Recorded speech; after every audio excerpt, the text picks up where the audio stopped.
Hey, good Sunday morning to you. It is October 11th.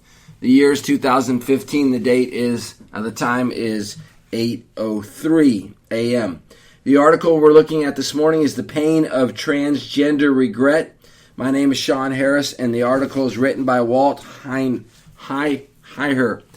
as in like Heyer. Okay, so at the age of 42, Walt was married and had 2 children, but he felt for years that he was stuck in the wrong gender.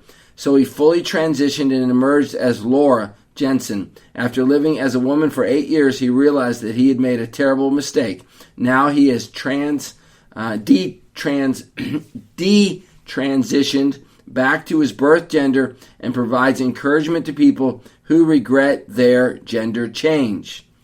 So now Mercator.net is going to ask Walt a series of questions. Let's get started.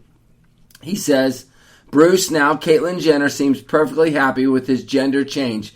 Doesn't his experience prove that a gender change is possible? Walt replies, I also was perfectly happy with my gender change for about 8 years. No one knows if Jenner will remain happy. It has been only a few months and he has had great financial benefits. When the cameras are no longer rolling and reality sets in, things could change very quickly for Jenner. Mercator, you have been very harshly criticized for your transphobia in the media. Does that trouble you? Walt, name calling is hardly a good argument. When people call me names, it says much more about them than it does me. The goal of the activists is to silence anyone who disagrees with their agenda. We've said that over and over again on these podcasts in this office. Let's say it one more time because Walt is exactly right when he says the goal of the activists is to silence anyone who disagrees with their agenda.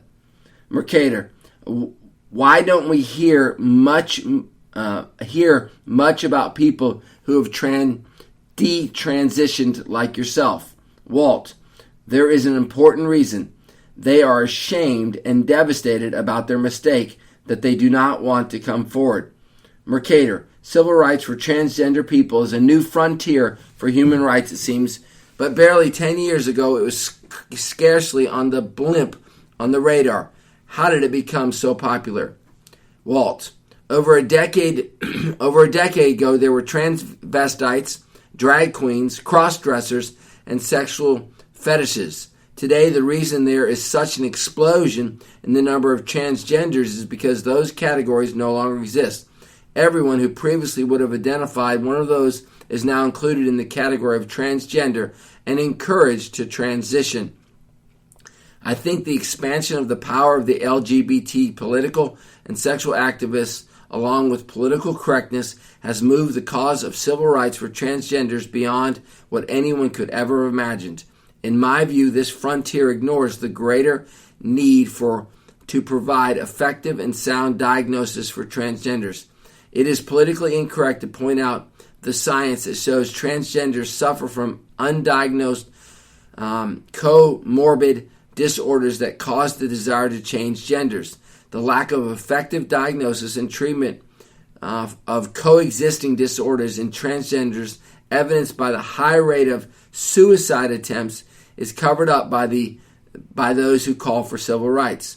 The politicizing of a medical issue has hindered research and thereby harmed those who suffer from transgender dysphobia. Mercator, what is known about the origin of gender dysphobia, or the yearning to live as a different gender? Are people born as transgenders? Walt, there is no evidence that transgenders are born that way. There is, however, the evidence that they are suffering from untreated mental disorders such as bipolar disorder, dissociative disorder, separation anxiety, schizophrenia, and personality disorders. I go into this in depth in my book, Paper Genders. Mercator, do many transgender people regret their decision? Is suicide an issue? What does transitioning to do to their relationships? According to a survey published last year by the Williams Institute, a think tank for LGBT issues at UCLA School of Law, 41% of transgenders attempt suicide. I believe that attempting suicide is a sign of regret. Transitioning has good and bad outcomes on relationships. Even Jenner is beginning to experience some of his kids wanting to distance themselves from him. Generally, a parent's transition has a devastating effect on their children. Now, let's talk about that for just a minute because the article doesn't unpack it. Children realize they have a mother. The mother gave birth to them. That's the reality. The mother gave birth to them. Let's all understand that children don't naturally long for a second mom. Children don't naturally long for a second father. What children want more than anything else is for their biological mother to love them and their biological father to love them. And they want their biological mother to love their biological father and their biological father to love their biological mother. That's what children want more than anything else. That's the fact. That's undisputable. That's the vast preponderance. That's the 99.9%. And I don't need to do a survey to figure that out. All I need to do is talk to a plethora of children over and over again and be a child or having been a child and talk to others who were children and to know that's just the fact. Mercator. Nowadays, there seems to be an increasing number of youngsters from prepubescent children to teenagers who are preparing for sex change operations. Is this wise? Walt. Study shows 77 to 94% of young people who identify with gender dysphoria will not identify as gender dysphoria as adults. Okay, did you get that number? It's 77 to 94%. In other words, they grow out of it. The media will show that young people is happy early on. Everyone is happy early on, but the media doesn't show them years after, when their feelings change, which goes back to the point about regretters not wanting to go public. The media will not talk about the alcoholism, the drug addiction, the homelessness, the poverty, and the suicide as the real picture of the transgender life. Mercator. What do you think the ethics of the surgeons and the psychiatrists who manage the sex change? Walt.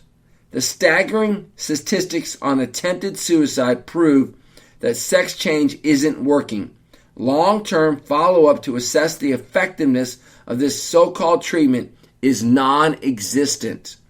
They are experimenting on hurting people.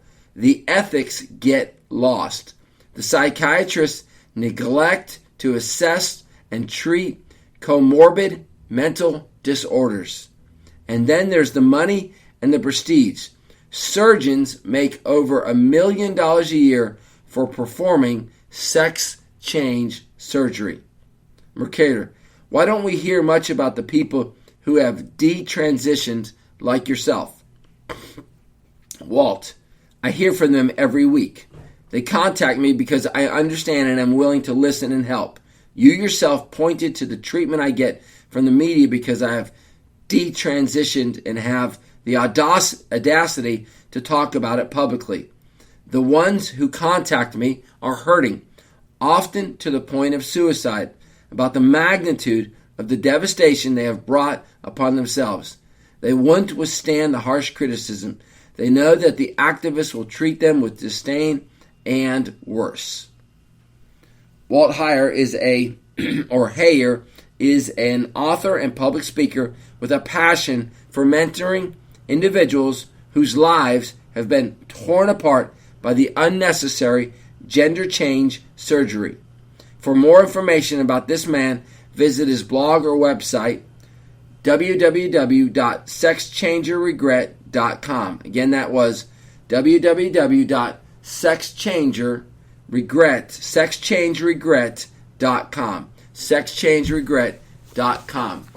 This is Pastor Sean Harris. Thanks for listening to this great article, or interview, I should say. I pray, God, that you would be sensitive to those in your congregation that are struggling with a gender identity crisis. Thanks for listening. Have a great day.